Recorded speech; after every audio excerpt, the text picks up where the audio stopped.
Bienvenidos al ciclo de actividades por videoconferencia que brinda el Colegio Público de Abogados de la Capital Federal. Hoy, como actividad propuesta por el Instituto de Derecho Tributario, contamos con el doctor Jorge Haddad, director del mismo, que nos hablará del proyecto de impuesto a la riqueza, análisis del mismo.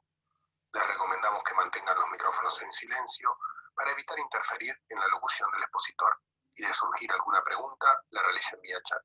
Ahora sí, le damos la palabra al doctor. Bienvenido.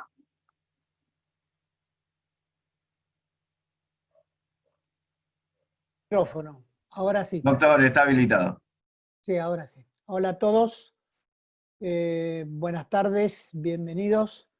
Estamos comenzando una de las actividades del instituto con un tema de actualidad, suma actualidad, que es nada más que y nada menos que el proyecto, porque estamos hablando de un proyecto, donde solo hubo una presentación, una propuesta del Poder Ejecutivo y una sola reunión de la comisión en diputados, las comisiones que están tratando el tema en diputados, que fue ayer a la tarde.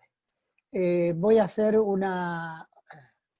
con unas filminas, como dice el presidente, un bosquejo muy esquemático de lo que vamos a hablar, y después trataremos puntualmente algunos aspectos que están considerándose en diversos comentarios, y esta es, aclaro, mi opinión personal.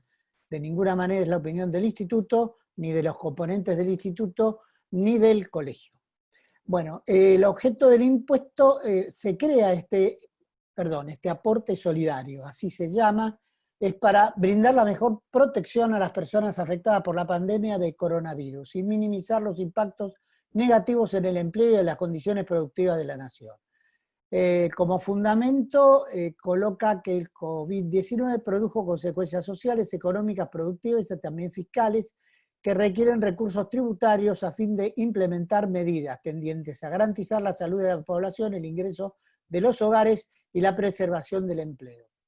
A quienes está dirigido: a personas humanas y sucesiones indivisas que residan en el país, abarca todos los bienes que tienen en el país y en el exterior. Si residen en el exterior, abarca solo los bienes en el país.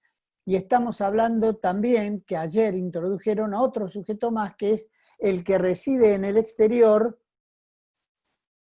argentino, que tiene bienes, acciones de sociedades en el país. Esto puede traer algunos problemas de interpretación, porque estarían, por ejemplo, los accionistas del Banco Santander pagando por el valor promedio ponderado de las acciones del Banco Santander Argentina, si superan los 200 millones de pesos. El monto de esto es todavía, esto lo informó el presidente de la comisión, Carlos Heller, ayer, anoche, a eso de las 8:30, 9 de la noche. Monto a ingresar: se urgiría la aplicación de una alícuota que después vamos a ver que es progresiva a partir de los 200 millones y se incrementa en un 50% cuando los bienes son del exterior. La supresión de alícuotas diferenciales se da si se establece la repatriación de al menos un 30% de las tenencias financieras que existen, que tiene el contribuyente o el obligado al pago en el exterior, dentro de los 60 días desde la publicación de la presente ley. Ahí se estaría eliminando la sobretasa, llamémosle. La afectación específica es otra de las características de este aporte. No va a Tesorería General, sino que va a 5 áreas específicamente establecidas, destinadas a la compra, elaboración y equipamiento médico, subsidios a pymes, becas Progresar, habitantes de barrios populares y a programas de producción de gas natural. Esto en cierta medida es contradictorio con lo que dijimos que son los fundamentos y el objeto de esto, porque no todo va a aportes para el saneamiento, para ayudar a colaborar con lo que es la pandemia y la cuarentena que estamos hablando. La base imponible se determinará considerando el total de los bienes que sean titulares, las personas humanas, las sucesiones indivisas, determinadas de acuerdo a criterios y evaluaciones establecidas en la ley de bienes personales, texto ordenado y sus modificaciones.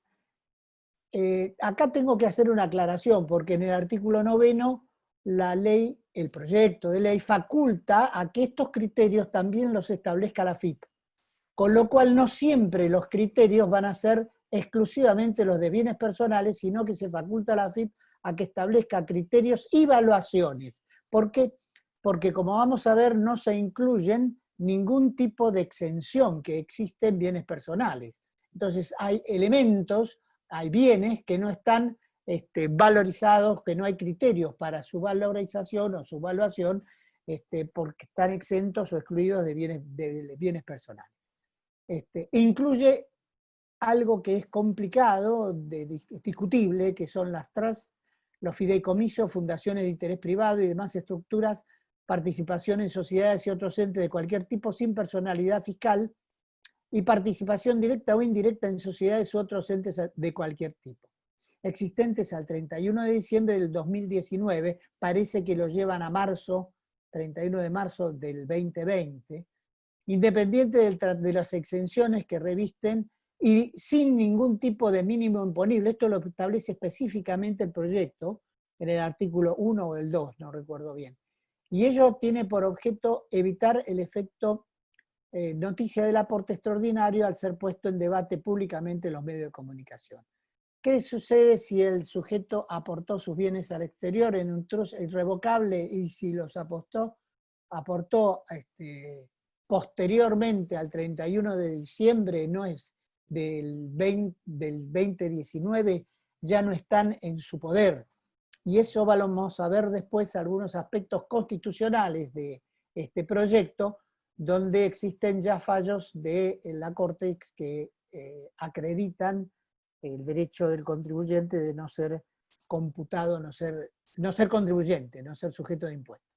El aspecto temporal es creado por emergencia, en carácter de emergencia y por única vez.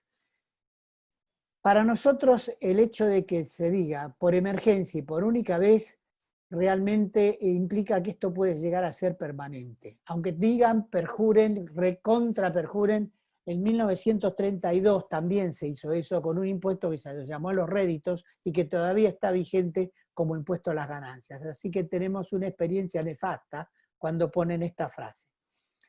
La presente ley comenzará a regir a partir del día siguiente a su publicación. Los sujetos alcanzados, como dijimos antes, son las personas humanas o sucesiones indivisas residentes en el país, por la totalidad de los bienes que tienen en el exterior o en el país. La evaluación se da, como dijimos, en relación o directamente vinculado a lo que es bienes personales o los criterios que establezca la AFIP, y el mínimo son 200 millones al 31 de diciembre del 2019 o posteriores. Aquellas humanas de nacionalidad argentina cuyo domicilio o residencia se encuentre en países no cooperantes, esto es una novedad, o jurisdicciones de baja o nula tributación, también son contribuyentes y son considerados sujetos de este aporte extraordinario.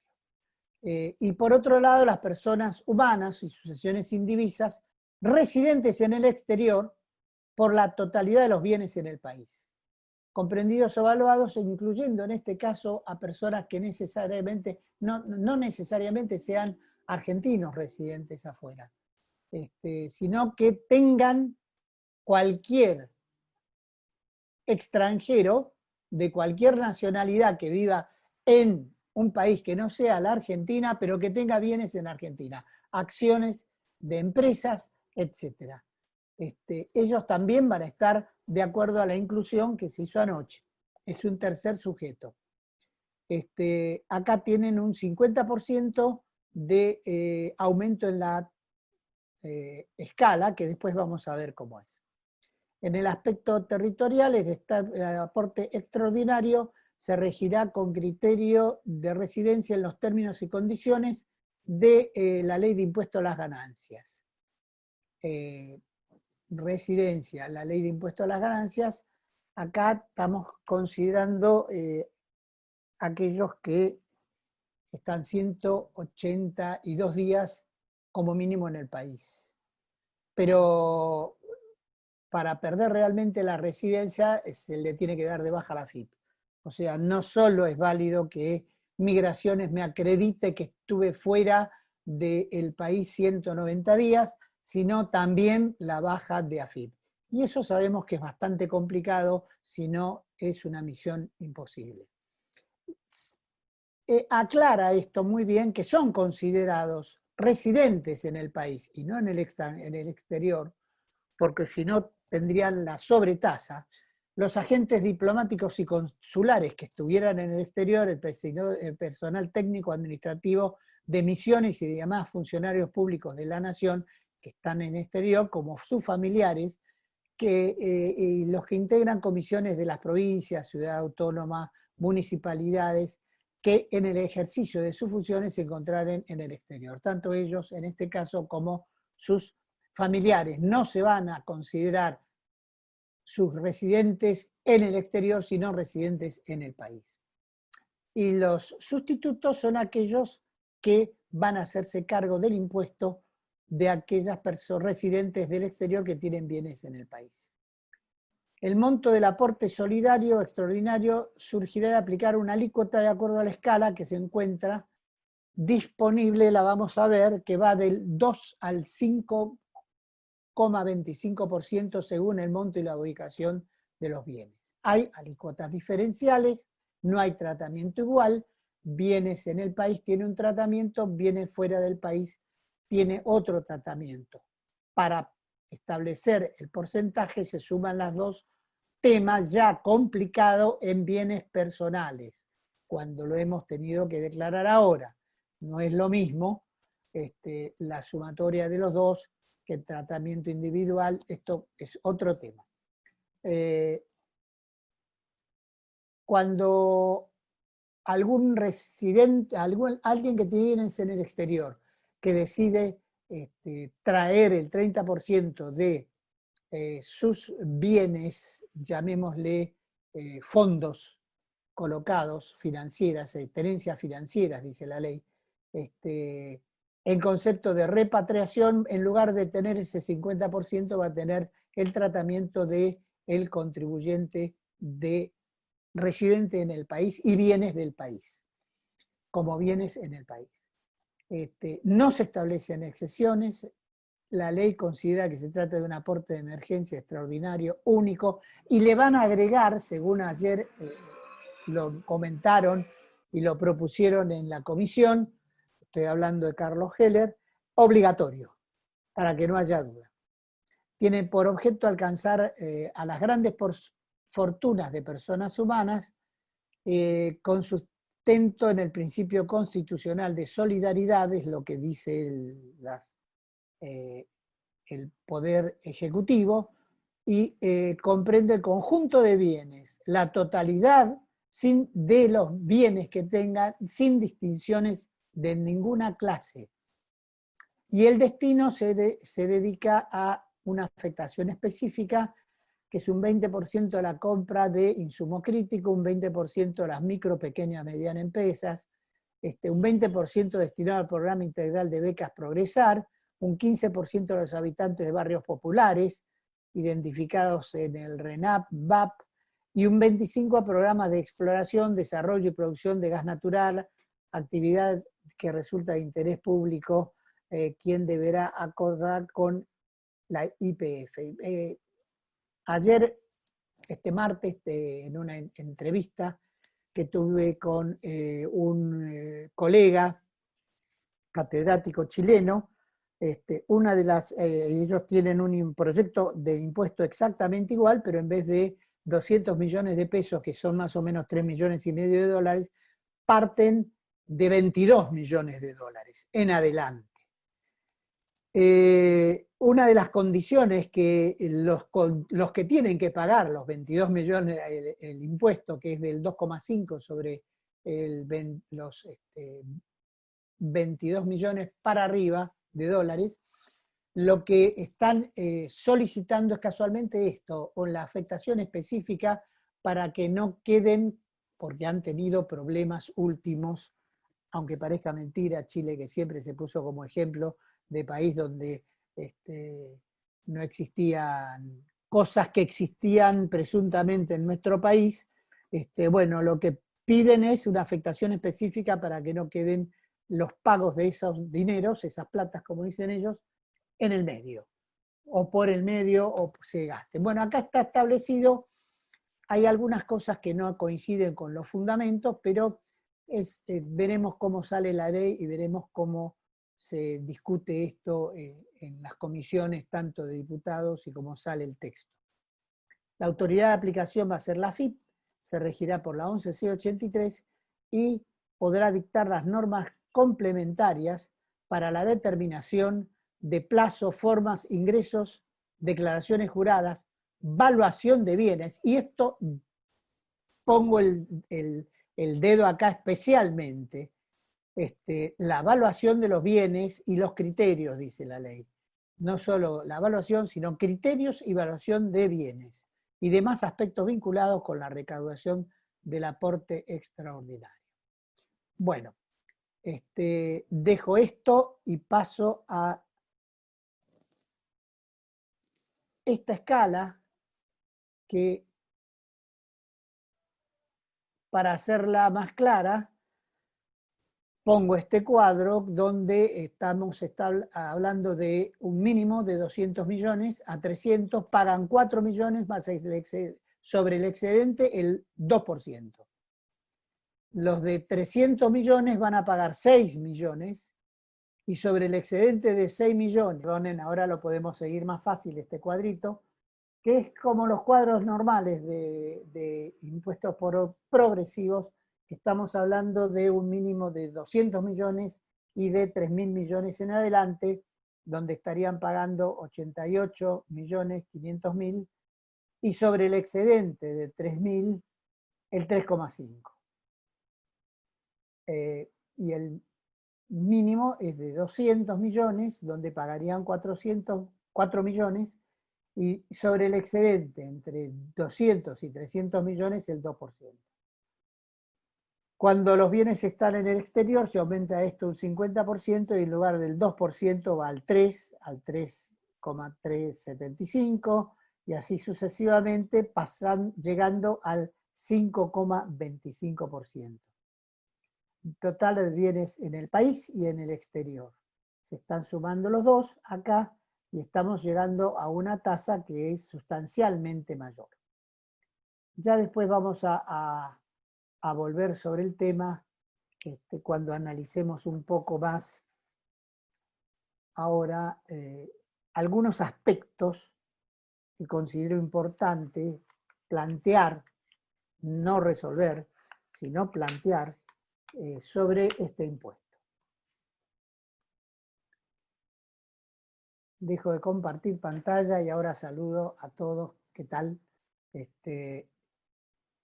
Estamos hablando entonces de el aporte solidario. En principio, cuando uno ve un animal que maulla como un gato, se mueve como un gato y salta como un gato, no es un oso, es un gato. Y esto es un tributo, llamémosle. No me lo disfracen, no importa el nombre que le den o que quieran llamarlo de una forma o de otra, no importa lo que es, esto es un tributo. Es una exacción obligatoria expuesta por el Estado en una ley con las sanciones respectivas en caso de incumplimiento. Entonces nos encontramos con un tributo, llamémosle así. Esto ocurrió lo mismo con el ahorro forzoso, que se quisieron disfrazar aquellos impuestos que se establecían y que la Corte dijo, no, señores, esto es un impuesto y no lo disfracemos, no importa cómo lo quieran llamar, sino directamente esto es así y bueno, es de esta forma. Veo que hay algunos chats, trataré de dejar unos minutos antes de terminar para responder lo que pueda responder. Entonces, lo primero que yo planteo acá, como para tener en cuenta, esto no es un aporte solidario. Si fuera un aporte solidario, no tendría que ser obligatorio. A lo mejor lo podrían haber hecho, convocando a 100, 200, 500 de estos grandes fortunas para pedirle un aporte solidario voluntario, y a lo mejor lograrían más o menos lo que piensan recaudar, que se estima, por lo que estiman, porque esto está todo en veremos, unos 2.500 millones de dólares. Esto se podría haber recaudado de otra forma, pero bueno, se optó por esta vía. Esto no es invento mío, esto lo han dicho varios analistas políticos que he escuchado, o sea, debo decir que no soy creativo en esto, sino que simplemente reitero lo que me parece razonable. Segundo tema que se ha planteado. ¿Es discriminatorio esto respecto de los que tienen bienes en el exterior y tienen bienes en el país?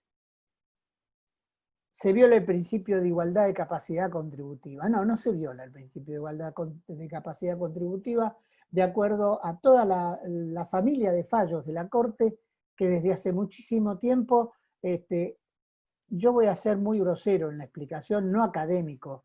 Esto es rebelión en la granja. Hay animales más iguales que otros. La igualdad se hace entre iguales. Y acá el tratamiento que la ley le da es uno para bienes en el país y otro para bienes en el exterior. Y dentro de bienes en el país no importa si el residente es de origen italiano o la confesión que tiene, la diferenciación que podría llegar a hacerse en la desigualdad que se pretende invocar. Bueno, si estamos en igualdad de condiciones es porque somos residentes en Argentina y tenemos bienes en Argentina. Y punto. Esa es la capacidad contributiva que se exterioriza y no se establecen diferencias en cuanto a raza, credo, etcétera, como lo ha dicho tradicionalmente la Corte. La igualdad se da, se pueden establecer bloques y la igualdad se tiene que dar entre dos bloques. Acá hay dos bloques. Uno de los bienes en exterior y otro de los bienes acá. Yo quiero aclarar, no voy a hacer una opinión política sobre este tema. Yo lo que trato de hacer y mantenerme es en lo técnico, exclusivamente en lo que nosotros podemos decir. Hasta ahora venimos con estos cuestionamientos de acuerdo a la historia tributaria que tenemos en nuestro país.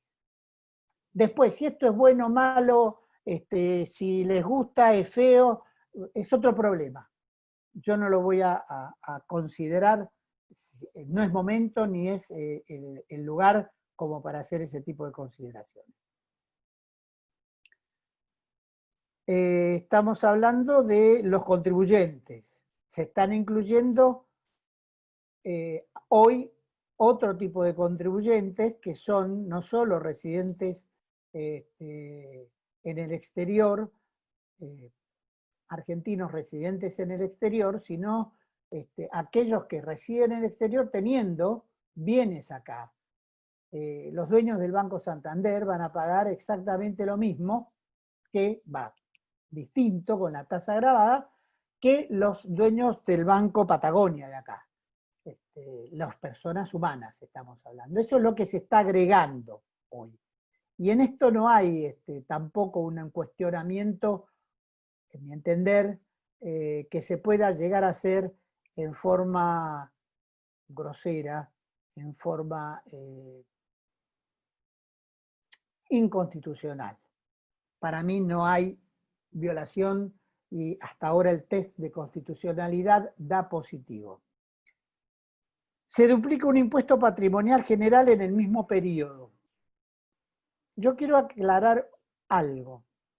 Primero, no existen, estábamos hablando que se duplica el bienes personales con el impuesto a la riqueza, o el aporte solidario a la riqueza, este tributo. Esto es lo que se están planteando. No puede haber dos impuestos iguales patrimoniales generales sobre las mismas personas en el mismo periodo, porque hay un derecho adquirido por haber pagado bienes personales, etc. Esto es lo que se está diciendo y se está comentando. Yo recuerdo que no existen los derechos absolutos, y esto lo tiene reiterada la Corte. Y en este caso hay una justificación reconocida por tribunales hoy. Hay muchos amparos rechazados en función de la justificación que da la moratoria. Hay una sentencia de la Cámara de Apelaciones en lo contencioso administrativo de Dolores que confirma una tasa solidaria realizada para equipar de instrumentación el hospital de la Municipalidad de Castello, dado por la emergencia. Acá no estamos ante una situación normal, nos guste o no nos guste el impacto económico, cómo se ha llevado la cuarentena o no, no me interesa. Estamos hablando de este aporte solidario con bienes personales. Primero no va a ser el mismo impuesto, uno abarca la totalidad y el otro tiene una serie de exenciones importantes. Y segundo, en este se está invocando la pandemia. Y la pandemia no estaba al 31 de diciembre del año 2019. Es un caso de excepcionalidad y yo, juez, me pongo en el lugar del juez, la justifico. Justifico por la necesidad que tiene el Estado de obtener recursos y que lo ha expuesto, y es público y notorio esto, la cantidad de dinero que ha no solo la Argentina emitiendo, pero un montón de otros países vecinos obteniendo créditos del exterior para poder solventar la situación extrema que da esta pandemia. Conclusión, para mí, la vulneración constitucional de dos impuestos patrimoniales en el mismo ejercicio no prosperaría. El quinto lugar, se estaría computando la totalidad de los bienes para obtener la tasa correspondiente. Yo mencioné esto como un problema que ya se planteó porque me está dando una cantidad de...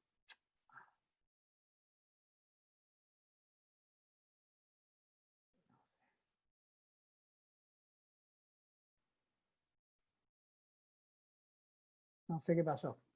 Yo sigo hablando, pero no veo... Doctor, está... Ahí está. Dejó de compartir. Sí.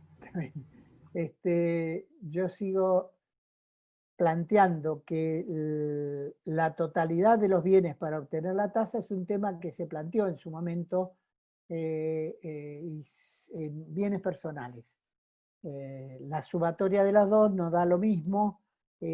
Bueno, esto puede ser una cuestión vulnerable, un tema discutible. Veremos cómo se termina redactando la ley y cómo se terminan computando. Acá sí estaríamos ante una situación que me puede dar una tasa superior a la nominal que está establecida acá en el cuadro que vimos recién.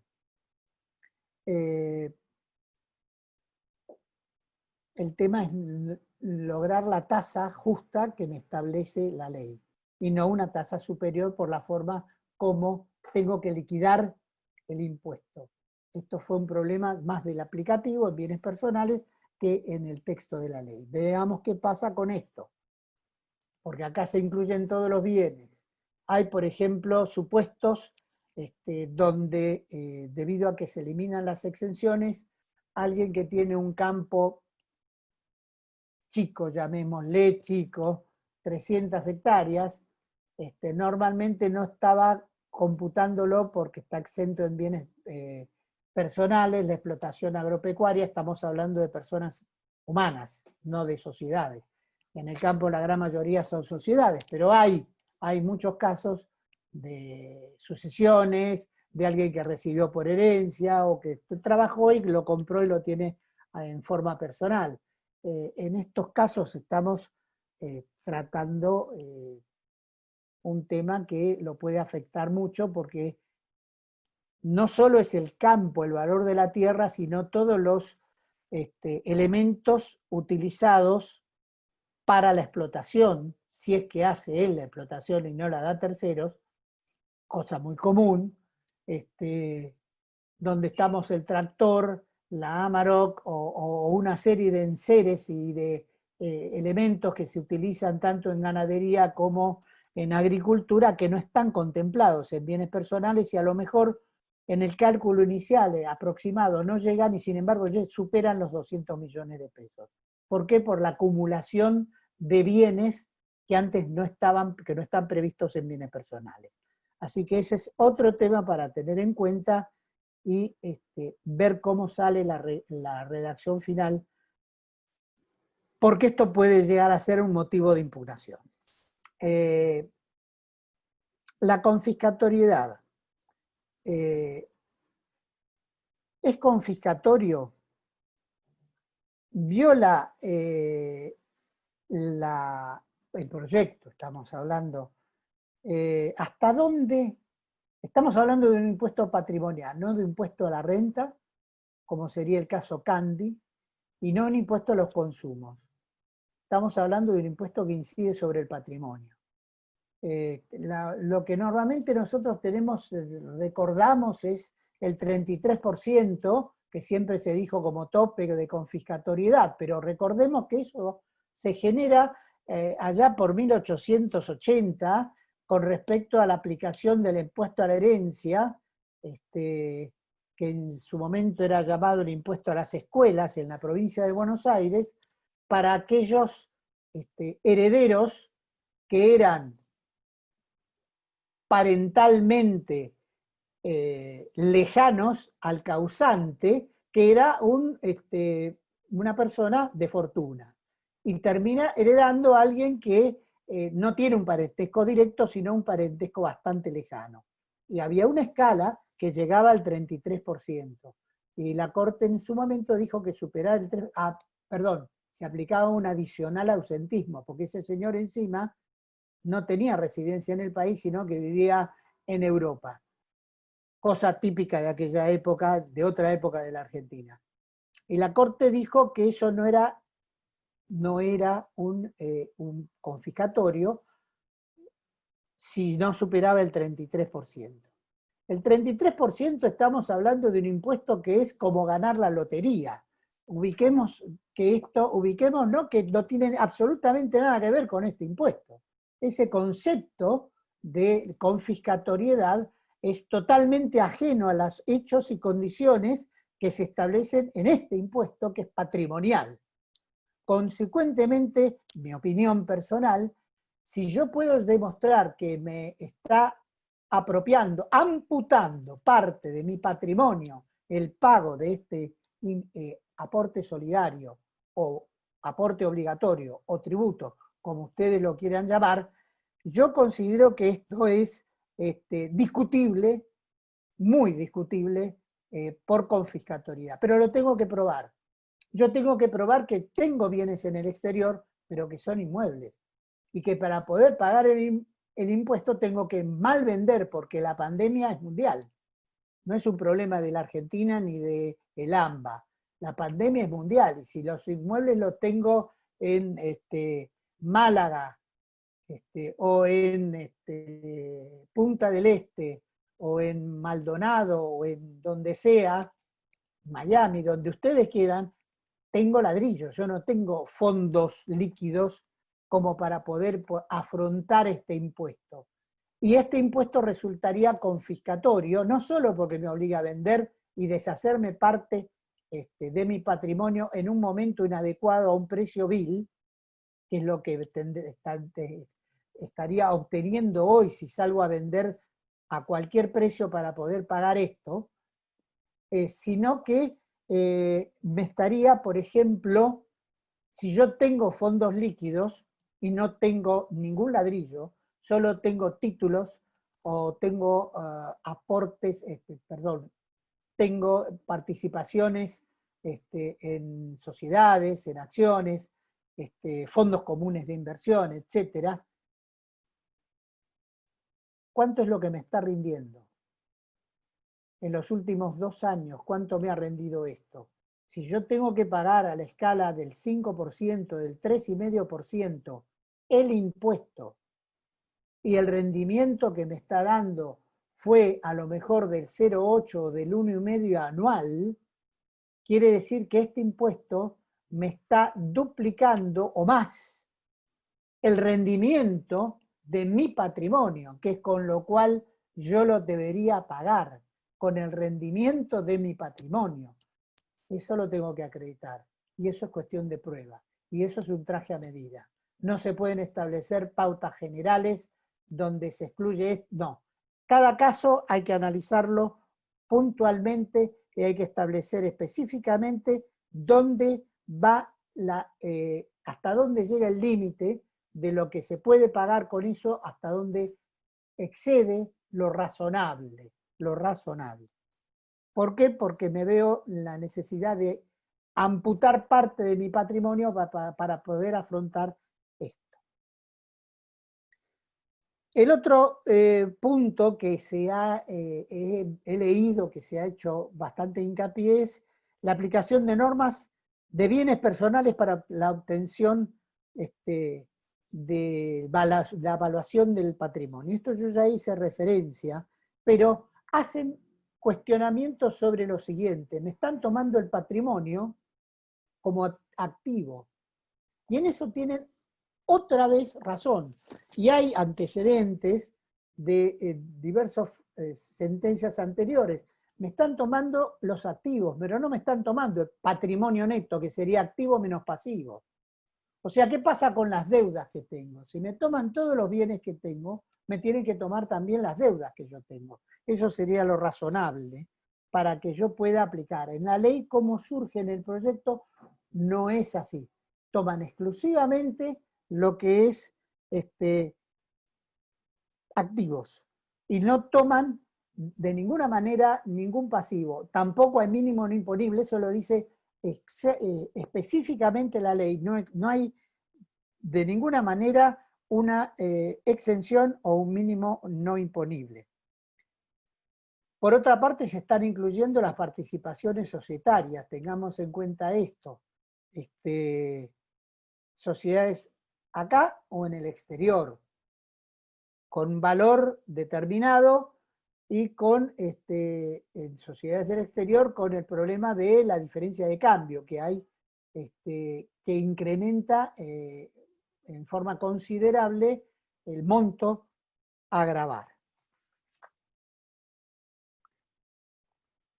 Uno de los principios que se plantean, todo lo que se está escribiendo, discutiendo, informando, periodistas y todo el resto, es la retroactividad de la ley. Y esto es uno de los temas que considero que es vulnerable y que hay jurisprudencia, Insúa, etcétera, Navarro Viola de Herrera Vegas, Marta.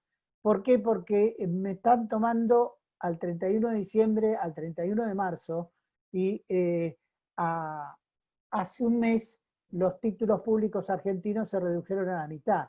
Y si yo tenía gran parte de mi patrimonio en el exterior, en títulos argentinos, no me lo pueden tomar al valor a marzo, ni lo pueden tomar al valor a diciembre. Sería un chiste de mal gusto que los títulos que defaulteó y renegoció la Argentina al 53% para el aporte solidario me lo tomen al 100%. Esto es un ejemplo que estoy dando de un montón de situaciones de hecho que hay que probar y que hay que acreditar, pero este es un tema vulnerable de la ley. La retroactividad en cuanto a la base imponible está cuestionada por la jurisprudencia de la Corte y acá hay que tener muy en cuenta qué es lo que tengo, qué es lo que tenía, cómo lo evalúo y cómo termina saliendo la ley. Esto sí es discutible a nivel constitucional.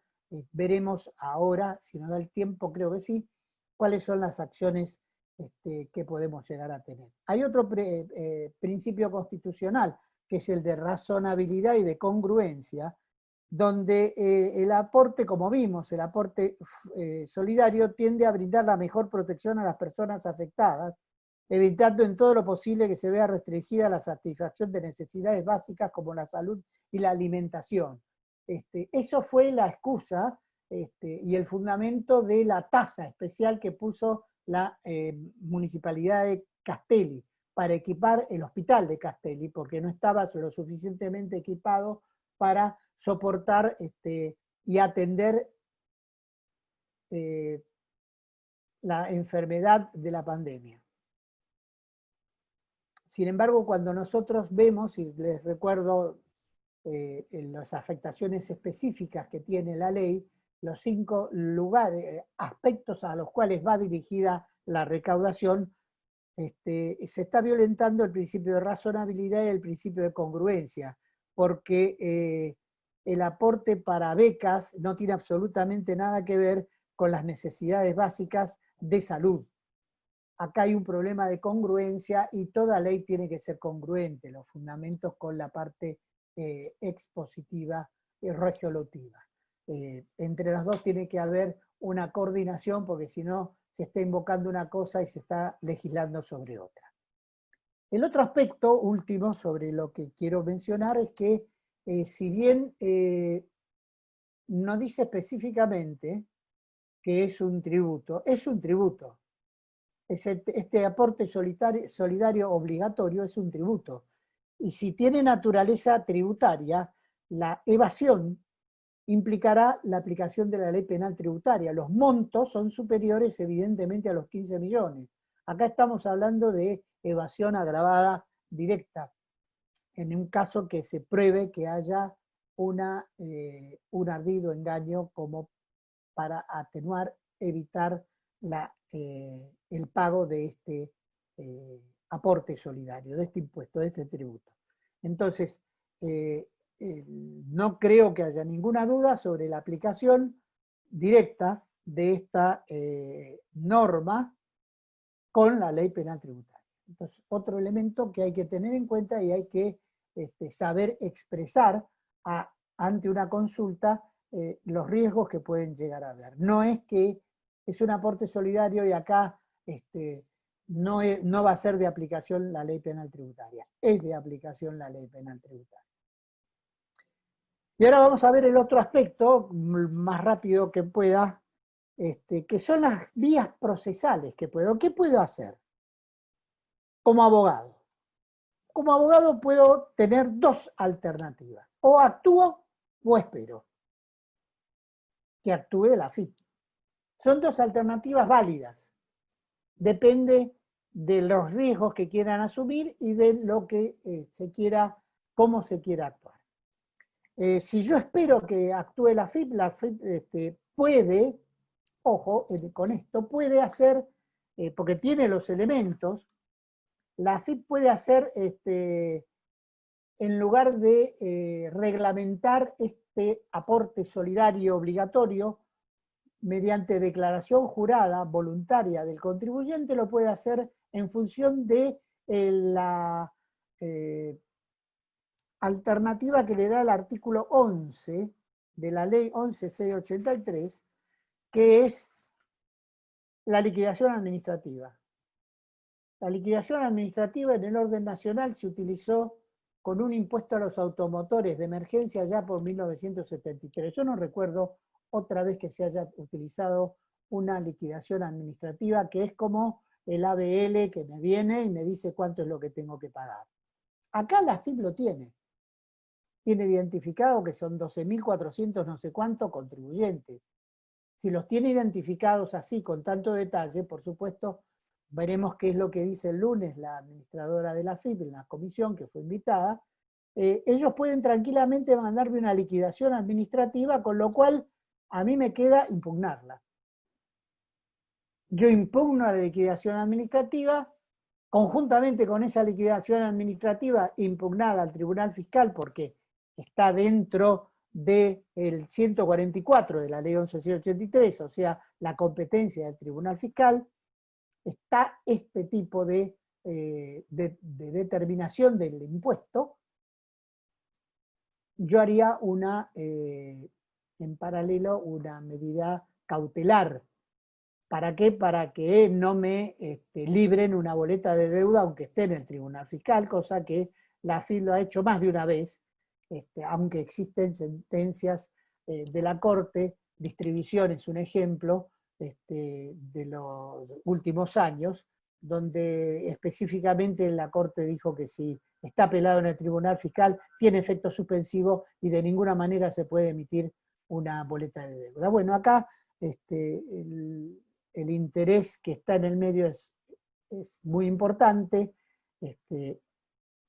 y puede liberarse una boleta de deuda sin ningún problema. Menciono esto porque es una alternativa también, que normalmente no se tiene en cuenta porque nosotros estamos acostumbrados a la declaración voluntaria y todo el resto, pero acá la ley lo permite. Están identificados cuáles son los bienes, puede haber más, puede haber menos. Bueno, esta es la materia de impugnación que yo tengo, pero al 31 de diciembre toman la declaración de bienes personales, hacen después la depuración interna y me pueden liquidar tranquilamente ellos, sin ningún inconveniente.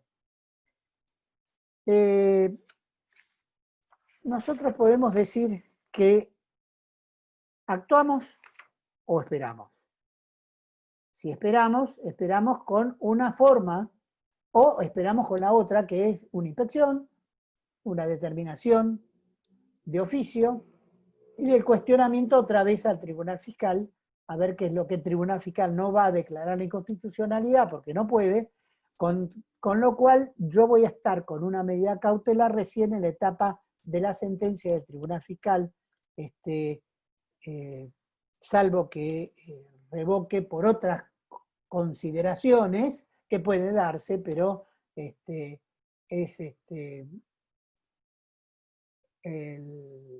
tema puede darse, pero es raro, es raro. Normalmente lo que se va a impugnar acá son temas constitucionales, la constitucionalidad de este tributo nuevo. ¿Cómo hago yo, o qué alternativa tengo yo entonces para actuar yo? Acá, hasta ahora esperé, ahora actúo. Bueno, de lo que puedo ver, procesalmente tengo la interposición de una acción meramente declarativa del 322 del Código Procesal,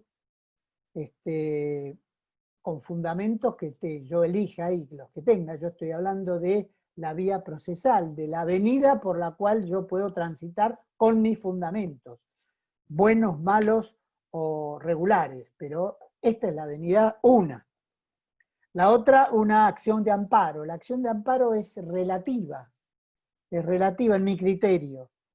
En primer lugar, tengo un plazo perentorio para presentar ante una ley que considero que es inconstitucional, son 15 días posteriores a la publicación, y debe tenerse en general que los jueces requieren una contracautela en el caso de acción de amparo, y estamos hablando de montos que son importantes, aunque el que tenga nivel de patrimonio puede solventar sin mayor problema una contracautela de cualquier modo para la tasa de actuación, para la tasa de justicia.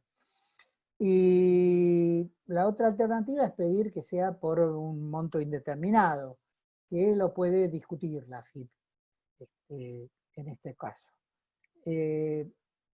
La Corte, les recuerdo que ha resuelto reiteradamente la acción de amparo es inadmisible cuando no media arbitrariedad o ilegalidad manifiesta. Entonces acá, si vamos a ir por esta vía, que tiene sus bemoles, uno de los mayores bemoles es la arbitrariedad e ilegalidad manifiesta, que debo plantearla junto con la acción de amparo. Y la tercera vía que yo estoy viendo es la acción declarativa, la tercera vía que estoy viendo es acción declarativa de inconstitucionalidad. Para que exista esto tiene que haber caso concreto, o sea, caso justiciable de acuerdo a la doctrina de la Corte, y debe tratarse de una controversia que persigue la determinación de un derecho debatido entre dos partes, fundado en un interés específico, directo o inmediato atribuido al litigante, y la causa no debe ser abstracta, sino que debe ser un caso concreto, directo. Entonces sí puede presentarse una acción declarativa de inconstitucionalidad, que va a tener todas las etapas, estas tres, todas las etapas judiciales y no administrativas, judiciales que correspondan.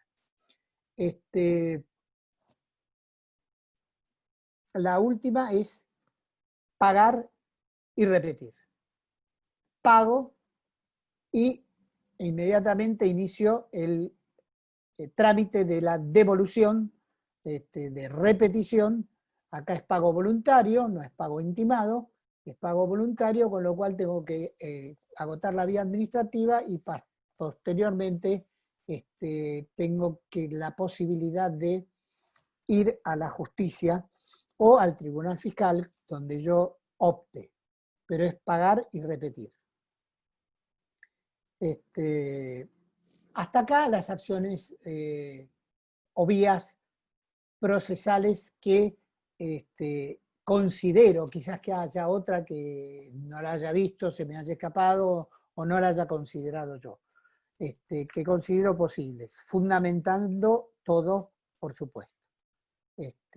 Reitero, Navarro Viola, de Herrera Vegas, María, contra Estado Nacional, Insúa Juan, son las sentencias sobre impuestos patrimoniales que hay en este caso. Voy a ver qué preguntas tenemos y si las puedo contestar en los pocos minutos que quedan. Hasta acá terminada la exposición. Por esta actividad, sí, se calculó que hoy, por lo que me estaban diciendo, los subo. Material no se envía, sino que lo van a subir lo van a poner en la página del colegio. No veo preguntas.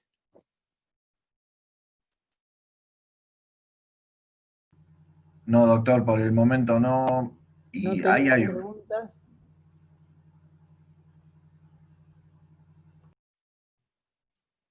Sí, cautelar, sí, medidas cautelares se pueden hacer, pero paralela a una acción que se haga. Paralela a una acción que se haga. Las preguntas son, perdón, por chat, no son verbales. Yo lo que planteo es que cualquier medida cautelar que se quiera tomar tiene que estar conjuntamente con una medida sobre el fondo. No es solamente la medida cautelar que impida a la FIP ejecutar, sino que yo tengo que pedir esa medida cautelar cuando estoy planteando la inconstitucionalidad por otro lado, o conjuntamente ambas. ¿Para qué? Para que hasta que no haya sentencia firme no me ejecuten.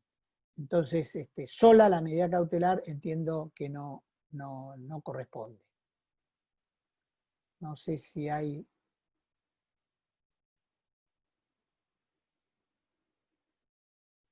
No sé si hay otras preguntas más. Ya son las 14:55. Bueno, yo les agradezco a todos la paciencia. Espero que esto le haya sido útil. Tengamos presente siempre que esto es un proyecto. Eventualmente, cuando surja la ley, veremos si hay algo que pueda emitir el instituto o se hará una mesa redonda. Esta vez lo quise tratar yo directamente porque es proyecto nada más. En cambio, cuando ya sea una ley aplicable, bueno, ya estamos en otra cosa, veremos de hacer otra actividad dentro de las posibilidades que tiene el colegio, porque todos los institutos y comisiones están utilizando este Zoom famoso para divulgar sus problemas y plantear las situaciones que nos da esta pandemia. Les agradezco mucho a todos, en especial a Adrián y todos los que han colaborado con mucha paciencia para que yo pueda colocar estas, como dice el presidente, filminas y todo el resto. No soy práctico en el tema, pero muchísimas gracias a los que están operando internamente y la colaboración que siempre han tenido con el instituto. Y muchas gracias a ustedes.